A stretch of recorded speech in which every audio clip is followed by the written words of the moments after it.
కాగా నా ప్రియ సహోదరుల, మీ ప్రయాస ప్రభునందు వ్యర్థము కాదు. మీరు ఎక్కడ ప్రయాసపడుతున్నారు అనేది సొలొమోను గారు అన్నాడు, సమస్తము వ్యర్థం. కానీ పౌలు గారు అంటున్నాడు, ప్రభునందు మీ ప్రయాస వ్యర్థము కాదు. ప్రభునందు. ఒక సంఘంలోనండి, ఒక గ్రామంలో, ఒక సంఘంలో యథార్థంగా జరిగిన సంఘటన. ఒక సంఘంలో పాస్టర్ గారు ఊరు మధ్యలో ఉంటే ఇబ్బందులు ఏమైనా వస్తాయని చర్చ్ ఊరు బయట కట్టి, పైనేమో చర్చ్, కిందేమో పాస్టర్ గారు ఉండే. సంఘములో వివాహం కొరకు పాస్టర్ గారికి కార్డు ఇవ్వడానికి, వివాహం వెడ్డింగ్ కార్డు ఇవ్వడానికి పాస్టర్ గారి దగ్గరికి ఒక ఇద్దరు వెళ్తున్నారు ఊరి చివర. ఆ వెళుతున్నప్పుడు ఆ ఊరి పక్కనే ఒక పొలం దున్నుతూ ఉన్న ఒక ఇద్దరు మనుషులు కనపడ్డారు. పొలం దున్నుతున్న మనుషులు కనపడ్డారు. ఎందుకు దున్నుతున్నది ఎవరంటే, ఒక పక్కన ఎద్దుంది, ఒక పక్కన మనిషి ఉన్నాడు, వెనకాలేమో భార్య పట్టుకుంది, దున్నుతున్నారు. వాళ్ళు అనుకున్నారు చూసి, అయ్యో పాపం వీళ్ళకి ఒక ఎద్దుతోనే దున్నుతున్నారేంటి, అసలు ఎద్దు లేదా లేకపోతే అసలు ఏంటి అనుకున్నారో వెళ్ళిపోయారు.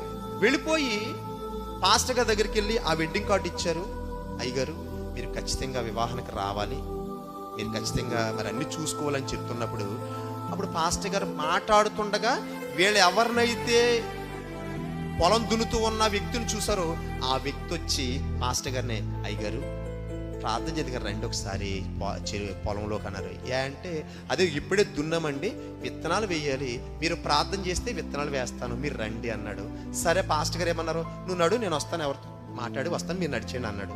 అప్పుడు వీళ్ళు అన్నారు, అయ్యగారు ఆయన ఎవరండి, ఒక్క ఎద్దుతోనే పొలం దున్నుతున్నాడు ఏంటి, మరి రెండో ఎద్దు లేదా వాళ్ళకి అని వీళ్ళు అడిగినప్పుడు ఆ పాస్టర్ గారు ఏం చెప్పారంటే, అయ్యా ఆయన మా సంఘ విశ్వాసే, ఈ మందిరం కట్టినప్పుడు అందరూ కానుకలు ఇచ్చారు, ఆయన కానుక ఇవ్వడానికి ఏది లేక, చాలా పేద వ్యక్తి, ఏది లేక 2 ఎద్దులుంటే ఒక ఎద్దు నమ్మి ఈ స్లాబ్, ఈ బిల్డింగ్, ఈ చర్చి కట్టేటప్పుడు చర్చికి కానుక ఇచ్చాడండి.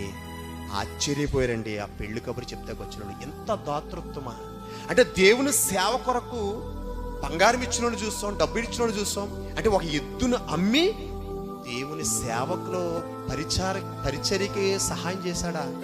కొన్ని విషయాలండి, దేవుడు పరిచర్య కొరకు కొంతమంది ఉద్యోగం వదులుకుంటారు, కొంతమంది ఆస్తులు వదులుకుంటారు, కొంతమంది ఏదైనా వదులుకుంటారు. ఎందుకంటే పరిచర్య అనేది చాలా గొప్పదండి. ఈ పరిచర్యలో పాలిభాగస్తులు ఉన్న మనం కూడా చాలా గొప్పోళ్ళం.